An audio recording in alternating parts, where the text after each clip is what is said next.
नमस्कार, साधना न्यूज़ मध्य प्रदेश में आप सभी का स्वागत है। मध्य प्रदेश में चुनाव की गहमा गहमी चल रही है, बल्कि ये कहा जाए कि इस वक्त पूरे उत्कर्ष पर है चुनाव का प्रचार।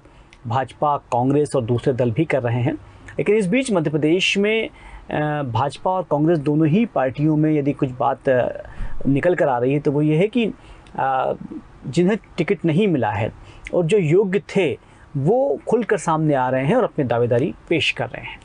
इस वक्त इंदौर की अगर हम बात करें तो क्षेत्र क्रमांक 3 काफ़ी चर्चा में है, क्योंकि वहाँ पर सबसे पहले तो कांग्रेस के जो पिंटू जोशी हैं उनका नाम आया, भाजपा से अचानक एक नाम आया गोलू शुक्ला का, और उसको लेकर लोगों में कौतूहल था कि गोलू शुक्ला चूँकि अभी राजनीति में थे नहीं, पहली बार राजनीति में आने का कोशिश उन्होंने की, उन्हें टिकट भी मिला है और वो भी विधायक का टिकट उन्हें मिला है।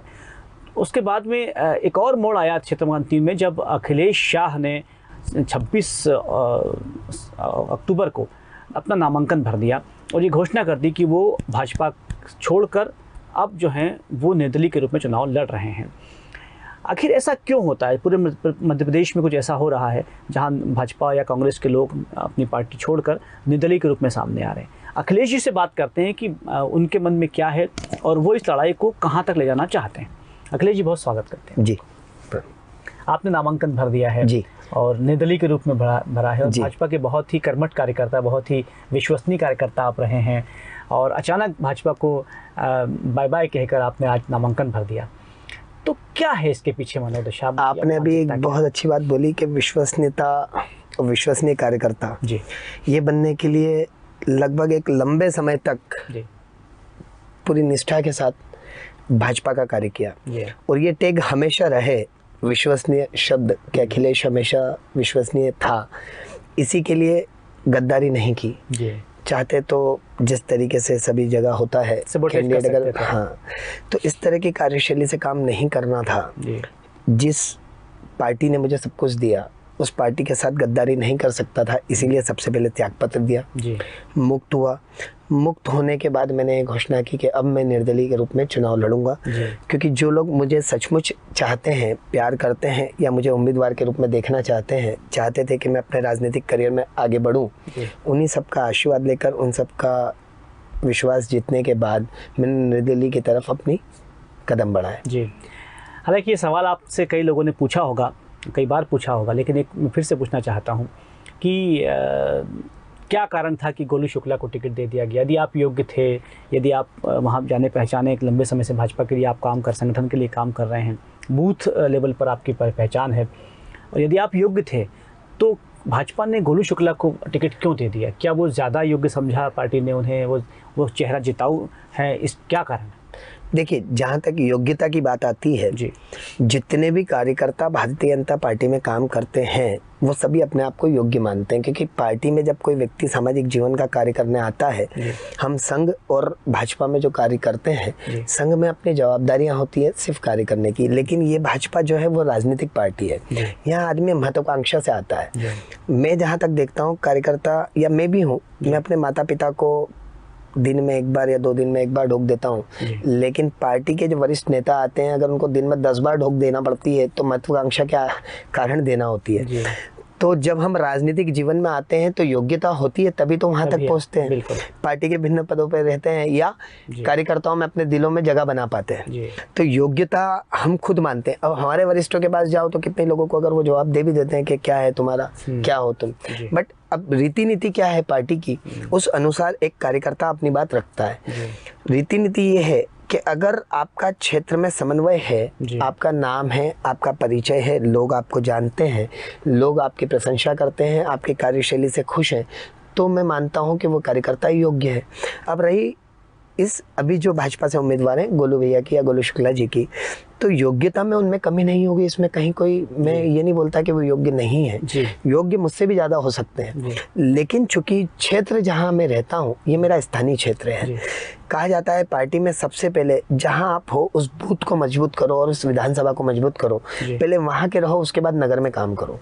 इसी नाते हमने 3 नंबर में काम किया, क्योंकि हम अगर किसी और विधानसभा में जाते हैं तो वहाँ के जो भी उम्मीदवार हैं या विधायक रहने के लिए, या विधायक हैं जो मौजूदा, उनकी नाराजगी हमारे साथ होती है। तो हमारे क्षेत्र में ही हमने काम किया। यहाँ पे आकाश जी विधायक रहे, उनके सामने ही, उनके साथ में हमने जितना भी समय रहा, मैंने यहाँ पे अपना क्रिकेट टूर्नामेंट कराया, लेकिन बड़ा सुनिश्चित ढंग से कहीं कोई विषय में हमारा विपक्ष नहीं बना। चूँकि पार्टी से मैंने टिकट मांगा, टिकट अगर मौजूदा विधायक को मिलता तो शायद मैं सिर्फ पार्टी से इस्तीफा देता और अपने काम पे लग जाता, लेकिन चूंकि यहाँ से नहीं है गोलू भैया, इसलिए हमने फिर वो काम किया और पार्टी से फिर मैंने इस्तीफा देकर, त्यागपत्र देकर चुनाव की तैयारी की। तो ये किसका विरोध है? गोलू शुक्ला जी का विरोध है या पार्टी का विरोध है? ना ये पार्टी का विरोध है, ना उम्मीदवार का विरोध है। पार्टी में आए हुए जो अभी वर्तमान में जो भी पदाधिकारी गण हैं, जो पार्टी की पूर्व की नीतियों को शायद समझ नहीं पा रहे हैं, या चूंकि मैं बहुत छोटा हूँ, उनका कार्यकाल मुझसे बहुत बड़ा होगा, लेकिन जो वो हमको भाषण के रूप में बताते हैं, या मैं प्रवचन इसलिए बोलूँगा कि वो जब यहाँ आकर अपनी बात रखते हैं, कार्यकर्ताओं में भाव जगाते हैं, ये बताते हैं कि नीचे के लोगों को ऊपर तक लाने का कार्य ये पार्टी करती है। तो उसी भाव के कारण उनके जितनी भी बातें होती है उसको हम जीवन में श्रवण करके उस काम में लग जाते हैं।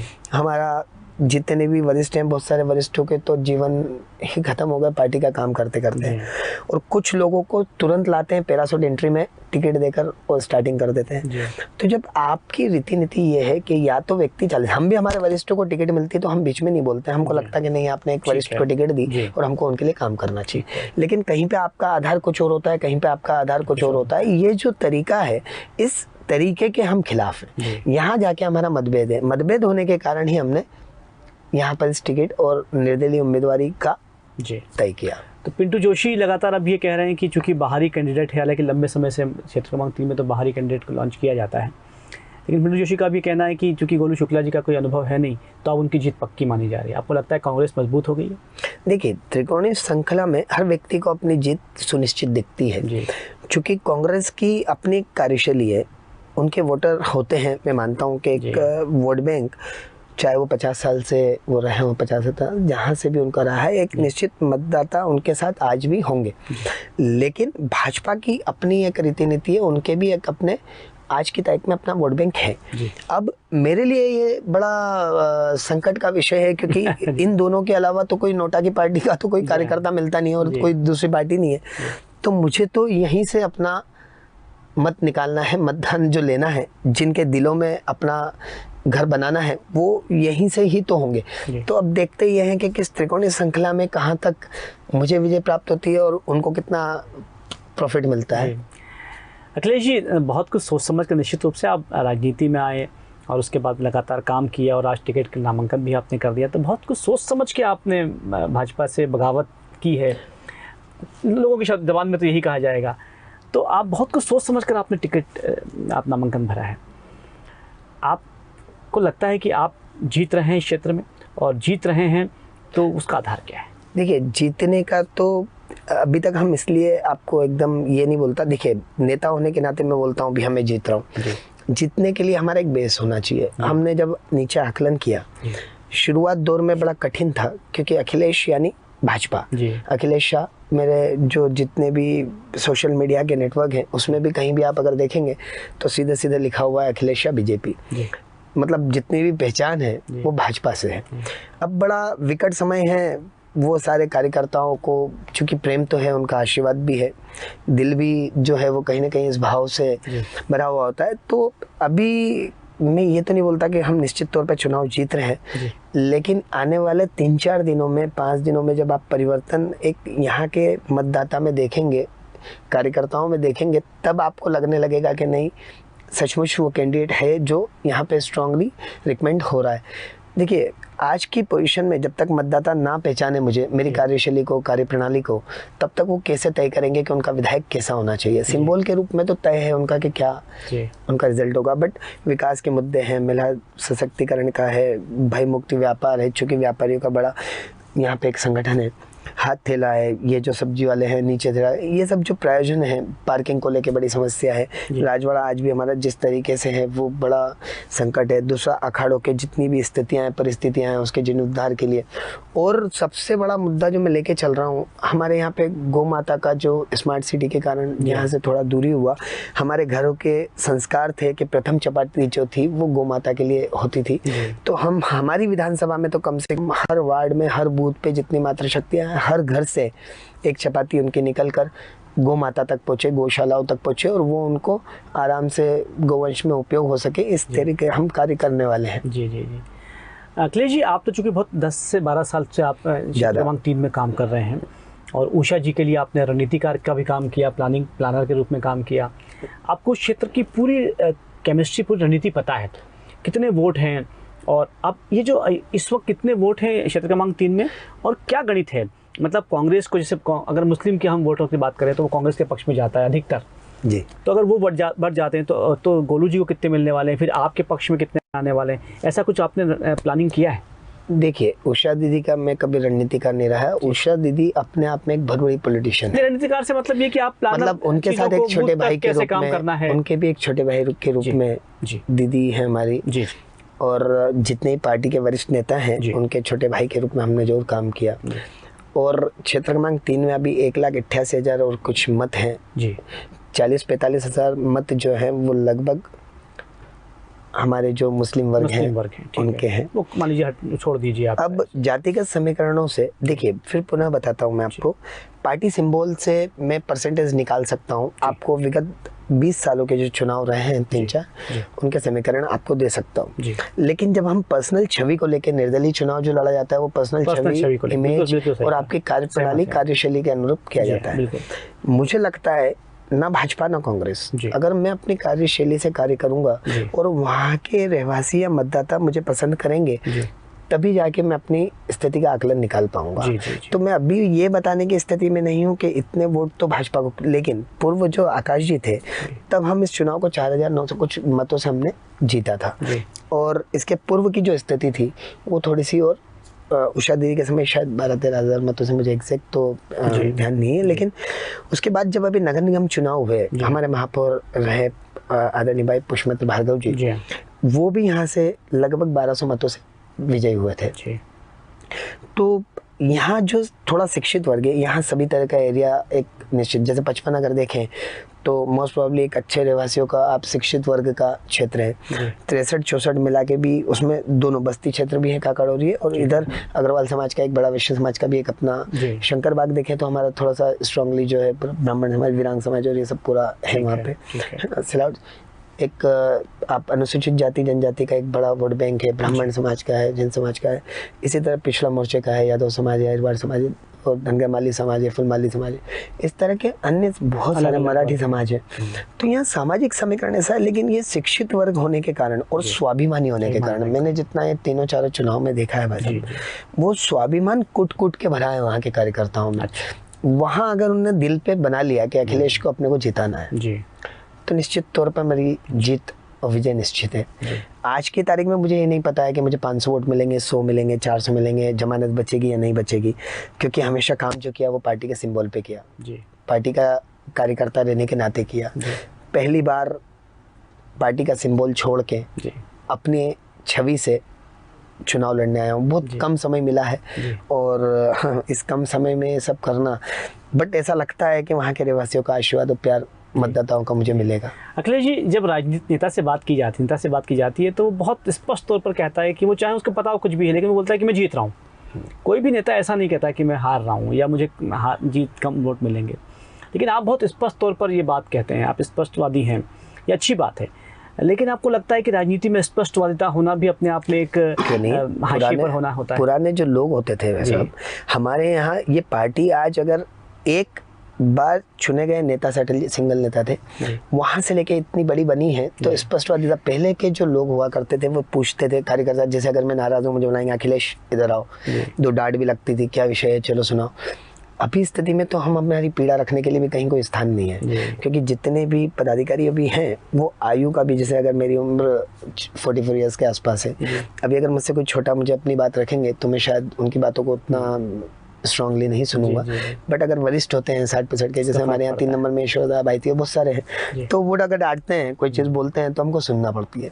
तो स्पष्टवादिता इसलिए कि मैं पहले दिन से अपने आप को सबसे नीचे मान रहा हूँ, और हमेशा मैं अपने मित्रगणों को, साथियों को, अपने वरिष्ठों को, अनुज को, सबको बोलता हूँ मातृशक्तियाँ भी हैं, मैं उनको बोलता हूँ आप इस तरीके से मेहनत करो कि हम अभी 0 पे हैं। मत बोलो आपके पास 400 मत है, मत समझो ये 50 मत है। आप आज 0 समझ के आप नीचे जाओ।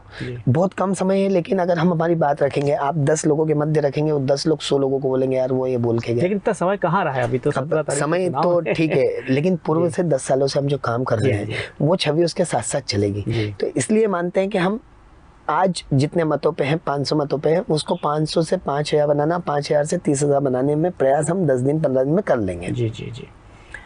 क्षेत्र क्रमांक 3 में यदि आप जीतते हैं तो क्या करेंगे क्षेत्र क्रमांक 3 के लिए? ऐसा क्या है वहाँ पर जो कम है और जो आप, क्योंकि गोलू शुक्ला जी तो कह चुके हैं कि 3000 करोड़ के काम हो चुके हैं, आकाश विजयवर्गीय करवा चुके हैं, तो जब इतना काम हो चुका है तो अब तो गुंजाइश नहीं काम करने की। देखिए ये सारे काम होने के बाद भी धर्म और संस्कृति के काम तो देखिए, विकास एक अपना एजेंडा है जी। आपका मॉडर्नाइजेशन करना, स्कूलों को, हॉस्पिटल्स को, वहाँ की जितनी भी चीज़ों को, वहाँ के कल्चर को, संस्कृति को वेस्टर्नाइज करना अलग बात है।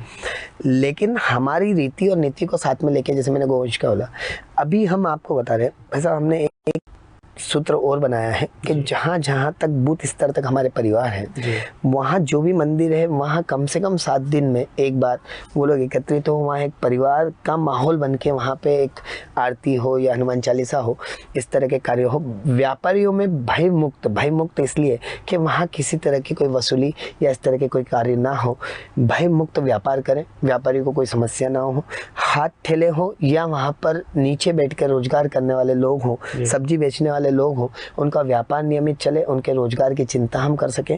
जितनी भी आप एक आकर्षक चीज़ें होती है, जैसे राजवाड़ा हमारा एक बहुत बड़ा स्टेचू है, किशनपुरा के दोनों जो हमारी खान नदी और ये सारा जो है, इसको पर्यटन स्थल की तरह, पर्यटक स्थल मतलब लोग देखने के लिए आए। जब इंदौर आए तो ये जो स्मार्ट सिटी है इनकी चीज़ों को देखें। अब जब हम बात करते हैं सभी क्षेत्रों की, हम आज भी शंकर बाग से जब हम पालदा की तरफ जाते हैं, आपने क्षेत्र की स्थिति देखी होगी, मतलब रिंग रोड होने के बावजूद वहाँ की स्थिति किस आधार पे है, तो हम लगातार इस बात का प्रयास करेंगे कि जो लोकल तकलीफ है वहाँ के लोगों के मध्य बैठ के वहाँ की जो तकलीफ आती है वो सॉल्यूशन वहाँ के लिए करेंगे। जैसे अगर मान लो साउथ टोकोगंज में पानी की समस्या है ही नहीं, अब हम वहाँ पे नारा दें कि हम पानी ला के देंगे, तो उनको आवश्यकता नहीं है, लाइट 24 घंटे है उसकी आवश्यकता नहीं है। समस्या तो वहाँ का रहवासी ही बता सकता है कि उस मोहल्ले की, उस गली की क्या समस्या है, वो जो बताएंगे वही हम उसका सोल्यूशन तुरंत करने का काम करेंगे। 3000 करोड़ के काम हुए या नहीं हुए? आप तो चूंकि क्षेत्र में रहते हैं तो बता पाएंगे। मैं चूंकि एक पार्टी का सदस्य रहा हूँ, भाजपा ने निश्चित तौर पे काम किए होंगे, आकाश जी ने भी किए होंगे, मुझे उसकी पूर्ण जानकारी इसलिए नहीं है क्योंकि नगर निगम के जितने भी काम होते हैं वो, लेकिन आप तो क्षेत्र से हैं, आप तो ये जानते हैं कि काम हुए या नहीं हुए। क्षेत्र में विकास तो भाजपा में रहा हूँ तो हुआ ही होगा। 3000 करोड़ के काम तो हुए। मुझे तो एक्चुअल बजट के बारे में तो मैं ज्यादा उतना समझता नहीं। आप ये समझ लीजिए जिस माँ के लिए, देखिए ना, आपने जिस संस्था से रहे हैं, जिसने आपको नाम दिया, फिर भी आपका, अभी आपने बोला था विश्वास पात्र, जिस घर में खाते हैं, जिस घर में बैठते हैं, उसकी पुरानी चीजों को, घर छोड़ दिया अपनी जगह है, घर से दूर हो गए अपनी जगह है, लेकिन वहां बैठ के, यहाँ बैठ के मैं अगर वो विश्वासघात करूं, मैं किसी भी चीज पे टिप्पणी करूं तो ये उचित नहीं है। चाहे मत ना मिले वो अपनी जगह है, मैं अपनी बात रखूंगा, मैं अपनी बातों को रखूंगा, क्यों अलग हुआ, लेकिन मैं किसी आरोप प्रत्यारोप करके तो नहीं रखूंगा। एक बार आपने बीच में सवाल कहा था और ये कांग्रेस की तरफ से भी कहा गया, पिंटू जोशी भी कह रहे हैं कि वहाँ के जो व्यापारी हैं वो डरे हुए हैं, उनसे वसूली होती है, क्या ऐसा होता है? वसूली इन द सेंस कोई पार्टी का कार्यकर्ता दोनों पक्षों का नहीं होता है। ये वसूली किस तरह की होती है कि व्यापार जब चलता है तो उनके बहुत सारे, अब जैसे कहीं कोई किसी चीज़ का नगर निगम की समस्या है, मकान बाहर बने हुए हैं, आरटीआई लगाने वाले बहुत सारे लोग हैं। अब चूंकि व्यापारी की गलतियां होती हैं, कुछ चीज़ें ऐसा नहीं है कि व्यापारी की गलती नहीं है, लेकिन अब व्यापारी से छोटी सी भी अगर गलती हो गई तो उसको कोई बड़ा भुगतान करना पड़े। अब वो भय मुक्त के अंदर केवल वसूली या गुंडागिर्दी या ऐसा नहीं होता, अब वो कहीं कहीं प्रशासन से भी कुछ गलतियां हो जाती है, क्योंकि मैं ये नहीं बोलता कि पूरा ढांचा खराब है, बट कहीं ना कहीं 2-4 लोग खराब होने के कारण पूरा सिस्टम बदनाम होता है। तो वो 2-4 की जो खराबी है वो ना हो, इसके लिए हम पूरी ताकत से, और व्यापारियों को परेशानी ना हो, छोटी मोटी गलती तो वैसे भी कहते हैं बड़े बुजुर्ग के माफ़ कर देना चाहिए, 1-2 गलती होती है तो डांट डूट के कि नहीं भैया आगे मत बनाने में, उसके लिए वसूली ना हो, उसके लिए तकलीफें ना हो, व्यापार वो पूरी तरह से भय मुक्त करे। इस बात की हम चिंता करेंगे, चाहे वो फिर सेल टैक्स हो, इनकम टैक्स हो, किसी तरह का उनको अगर समस्या है तो उनके साथ खड़े रहेंगे। गैर कानूनी काम में उनका सहयोग नहीं करेंगे, लेकिन अगर ये लगता है कि ये गैर कानूनी नहीं है, छोटी मोटी उनसे गलती हो गई, तो उनको मदद करने का काम करना ये हमारा कर्तव्य है। जी जी। चूँकि 17 नवंबर को तो वोटिंग होनी है और इस वक्त जो आपके कार्यकर्ता हैं, जो आपके साथ में खड़े हुए हैं और जिनके भरोसे ही कहा जाए कि आप मैदान में आए हैं, वो आपको बहुत उम्मीद की नज़र से देख रहे हैं इस वक्त कि अखिलेश जी क्या कह रहे हैं, क्या कहना चाह रहे हैं, क्या करना चाह रहे हैं, उनके लिए आप इस वक्त क्या कहना चाहें? बस निश्चित तौर पर यहाँ तक जो लाया, क्योंकि निर्दलीय व्यक्ति का साथ देना बड़ी जिगर की बात है। वैसे 2, 5, 10 लोग भी अगर रुक जाए तो ये समझो कि बहुत, और भाजपा के कोई व्यक्ति अगर निर्दलीय हो और उसका साथ देने वाला हो, क्योंकि राष्ट्रीय स्वयं संघ से जुड़े हुए और भाजपा से जुड़े हुए लोगों के लिए नियम, कायदे, अनुशासन बहुत मायने रखते हैं। उसके बावजूद इतने कार्यकर्ता, इतने भाई, इतने मित्रगण, कार्यकर्ता इसलिए नहीं बोलूँगा कि ये सब मेरे साथी हैं, मित्रगण हैं, मुझे समय समय पे अपनी सलाह और मार्गदर्शन देते हैं, वरिष्ठों का भी और मातृशक्तियाँ भी हैं, तो उन्हीं के कारण मैं यहाँ हूँ। उनको बहुत मन में पीड़ा भी है कि अखिलेश भैया का जीवन का, आगे का करियर, कार्यशैली, बट मैंने उनको बोला कि जो होगा सब प्रभु इच्छा है, जो ईश्वर करते हैं उसके पीछे कुछ होता है उनका आदेश। हम हमारे काम में उतर गए, हम संयमित रहकर हमारी कार्यशैली से अपना काम करेंगे, एक भगवा ध्वज और अपनी बात समाज में लेकर जाएंगे, 4-5 अलग अलग टोलियों में काम करेंगे और अपनी बात रखेंगे, बाकी पूरा मतदाताओं पे छोड़ देते हैं। आप बैक तो नहीं होंगे, नामांकन भर दिया है आपने? ना, अभी तक तो जब हमने ये निर्णय लेने के पहले सोचा था लोगों ने, तब भी हम लोग ये तय कर चुके थे कि चुनाव तो लड़ेंगे, चाहे जो इसका रिजल्ट आए। जी, ये कब तक कहने की स्थिति में होंगे, क्योंकि 17 को चुनाव है, बहुत कम दिन रहे हैं, कि हम ये सवाल आपसे कर सके कि आप कितने वोटों से जीत रहे हैं? निश्चित तौर पर मैं आपको ये 2 या 3 तारीख तक पूर्णतः क्लियर कर दूंगा, क्योंकि तब तक हमको भी नीचे की स्थितियाँ हमारी पूरी क्लियर हो जाएगी। अखिलेश जी, हमसे बातचीत हुई और बहुत ईमानदारी से आप बात करते हैं, ये जानकर अच्छा लगा, बहुत सारा धन्यवाद। जय श्री राम। अखिलेश शाह जी युवा नेता हैं और अमूमन जैसा परंपरागत राजनीति में होता है कि छद्म से बात की जाती है और ये अति महत्वाकांक्षा से बात की जाती है, अति उत्साह से बात की जाती है और ये कहा जाता है कि हम जीत जाएंगे, पता नहीं होता, लेकिन ये कहते हैं। लेकिन अखिलेश से बात होती है तो बहुत स्पष्ट तौर पर कहते हैं कि आज वो ये कहने की स्थिति में नहीं है कि उन्हें 200 मिल रहे हैं, 500 मिल रहे हैं, 5000 मिल रहे हैं, 30,000 मिल रहे हैं, लेकिन एक वक्त आएगा और उन्हें समय भी दिया है, 2 से 3 तारीख तक वो ये कहने की स्थिति में आ जाएंगे कि वो कितने वोटों से जीत रहे हैं। बहुत अच्छी बात है, इस ईमानदारी से बात होनी चाहिए, लेकिन क्या इस ईमानदारी का वाकई जनता आदर करती है, ये देखने वाली बात होगी और ये हम देखना चाहेंगे तब जब वोट पड़ जाएंगे, तब जब रिजल्ट आ जाएगा। आप देखते रहिए साधना न्यूज़ मध्य प्रदेश।